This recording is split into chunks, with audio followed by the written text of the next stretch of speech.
Hello Chief, Kaiza here, back with more Path to Nowhere, and in this video, I'm going to explain the new Sinner Melee, her abilities, builds, and team synergy. If you like the video, please don't forget to share, comment, like, and subscribe, and if you do, thank you so much for the continuous support. Without further ado, let's start the guide.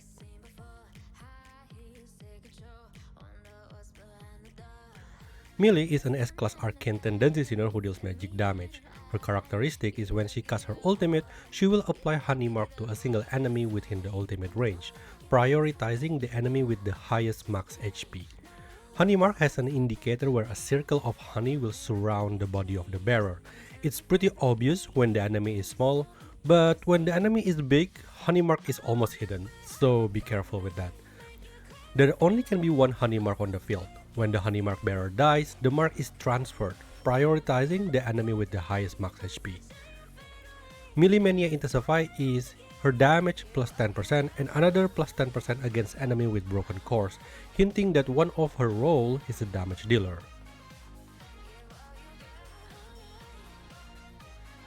Melee normal attack is called Stinger Kiss. It's a single attack dealing damage equal to 55 to 110% of melee's attack to the enemy within range. The range is 3x4, which is pretty standard for an arcane. Something that's quite unique is that the normal attack will prioritize Honey Mark Bearer. You can see this as a good thing or a bad thing. Good if you want her to focus on one enemy, usually the boss, and inflict her passive 2 debuff. Bad if you have a certain mob you want to kill as soon as possible and you want melee to contribute on that. If this situation comes, you can always move melee to the point where the Honey Mark Bearer is not in her range, but the targeted mark is. Like the Shadow Iron for example. If the mob is sharing the grid with the Honey Mark Bearer, well, time to rely on the ultimate.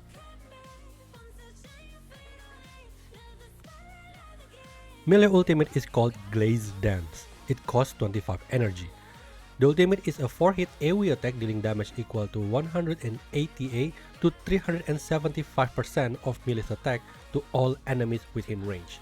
The range is a selected 3x3 and again, to avoid misconception, I'm going to clarify that the ultimate will hit each enemy 4 times. Not 4 times in total like Langley or Eti.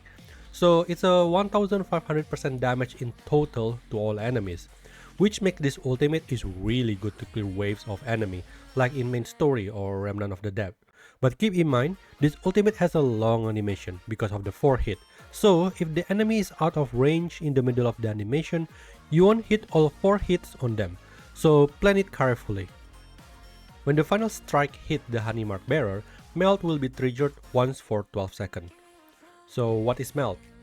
Each time Honey Mark triggers Melt, melee store damage equal to 600 to 1200% of damage in the Honey Mark and reset the duration. Then, she will consume 1/12 of the stored damage every second to deal damage to the Honey Mark Bearer. Get it? Don't worry if you don't. I do agree that the description is a bit running in circle, so I'm going to explain it with my own word. Melt is a damage overtime to the Honey Mark Bearer for 12 seconds for the total damage equal to 600 to 1200% of melee's attack. How's that? Is it a bit more understandable? Great. Now, you might wonder why such a convoluted description? Why can't they just make it deal 1200% damage in one hit? Well, surprise surprise, making it a damage overtime actually causes a synergy with other sinners. Example of this is Ying Ying and her exclusive Crimebrand. You see, since this damage overtime is considered skill damage, it will help Ying Ying to trigger her Lamen Mark, which require Elite Sinner to deal 10 skill damage to trigger once. See? So it's not a random thing. Now, on to the next topic. What will happen to Melt if the Honey Bearer dies? As melee's characteristic said, Honey Mark will transfer when the bearer dies, and so does Melt. The effect? Well, it will reset when it gets to the new bearer. The long-time player probably already can connect the dot at this point. Wait a minute Kaiza, that worked just like Hestia's ultimate, and you are absolutely right, Chief. Indicator-wise, you will have 2 circles of honey instead of 1 while Melt active.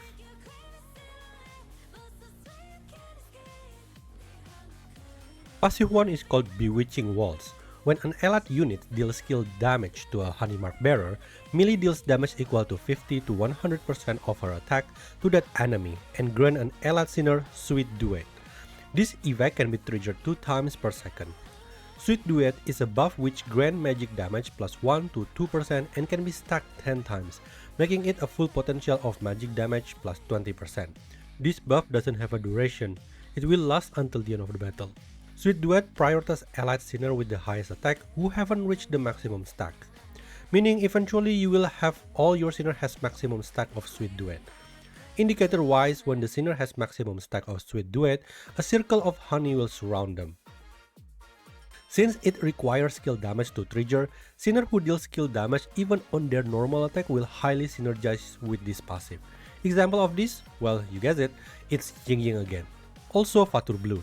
Other than that, sinner who deal multi-hits rapidly on their ultimate will also synergize with this passive, and these two also meet the criteria. With the combination of these two, your party will be full of Sweet Duet in no time. If you Shackle 3 melee, when Sweet Duet reaches maximum stack, the buff effect will increase by 50%. This effect is multiplicative, raising the full potential of her passive to magic damage plus 30%. Passive 2 is called Sweet Nothings. It's very similar to Passive 1, but instead of skill damage, it requires normal attack damage. When an allied unit deals normal attack damage to Honey Mark Bearer, melee deals damage equal to 50 to 100% of her attack and applies Honey Trap. This damage is counted as normal attack damage and can deal crit hits. This effect can be triggered 2 times per second. Honey Trap is a debuff which inflicts magic damage taken plus 0.4 to 0.8% to the enemy, and this effect can be stacked 30 times, making it a full potential of magic damage taken plus 24%. This debuff doesn't have a duration also, meaning it will last until the end of battle. When the Honey Mark transfer, the debuff won't reset, so don't worry that you have to start from the beginning. Indicator wise, you will see this yellow symbol at the top of the enemy HP or at the bottom if it's a boss. This passive is comparable to Raven's passive 2, assuming that you inflict 2 feathers. But considering melee passive 1 also buff the party while Raven doesn't, you can arguably say that melee is a better damage arm than Raven. If you Shackle 3 melee, when Honey Trap reaches maximum stack, the buff effect will be increased by 50%. This effect also multiplicative, raising the full potential of this passive to magic damage taken plus 36%.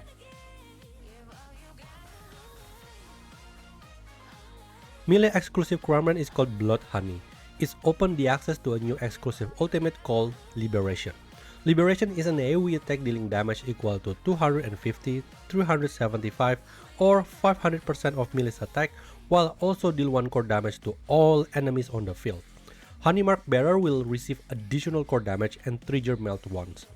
Being able to hit every enemy on the field and able to deal up to 2 core damage in a single of a button is amazing. Unfortunately though, the usage kind of gatekept by how much you want to invest on her. The ultimate has 10-second cooldown and can be used only once, 2 or 3 times depending on the level. It is recommended to level this exclusive between 1 to 3. Keep in mind, if you are low invest on melee exclusive and run an Arcane Crit team, you might have issue with your core breaking ability. You see, typically, an Arcane Crit team will looks like this. As you can see, the only on-demand core breaker is Fatur Blue, and if you use her as a core breaker, then you might like in the damage. Ying Ying is the same as melee, where her core break ability is being gatekept behind her exclusive. You will see a lot of YouTubers showcase melee will probably have Ying Ying exclusive level 3 to compensate, but if you're casual and low spender like me, who don't have many S-rank soul mark, we have to tweak the team a bit and compromise damage for more core breaking.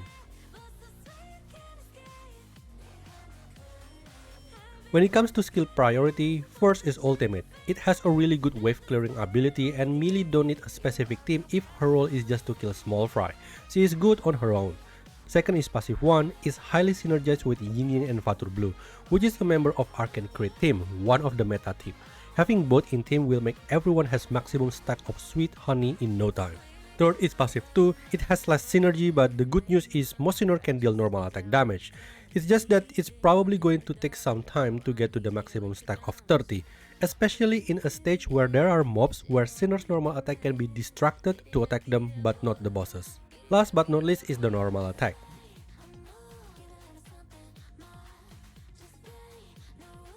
Melee has two roles, damage dealer and support or damage arm. So depend on what you want her to be, here is a recommendation. Bell Tower is highly compatible since melee main thing usually involve enemies with the highest max HP. And guess what? It's usually boss or elite.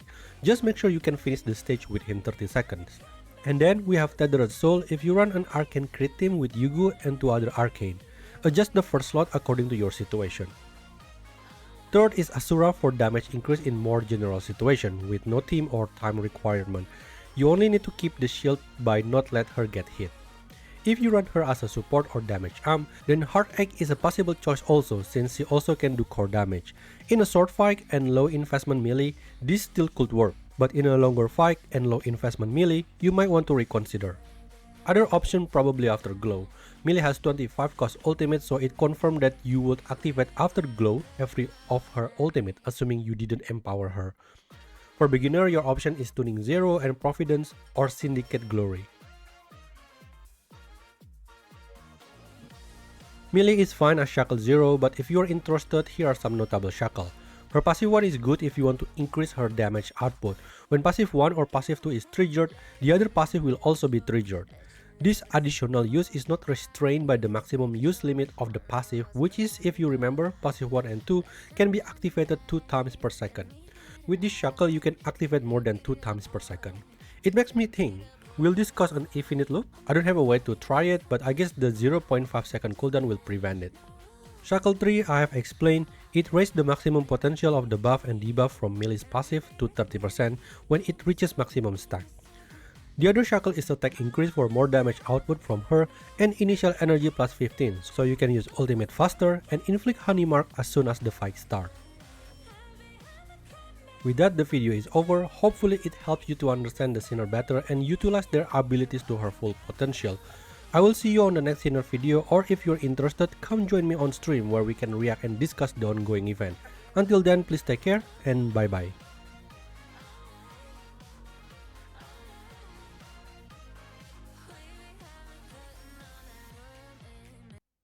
Hey, do you like the video? Then please consider like, comment and subscribe. I also stream Path to Nowhere and other gacha game like Reverse 1999 and Heaven's Burn Red. So if you want to enjoy gacha game with good story, so why not join me? I will see you there. Bye bye.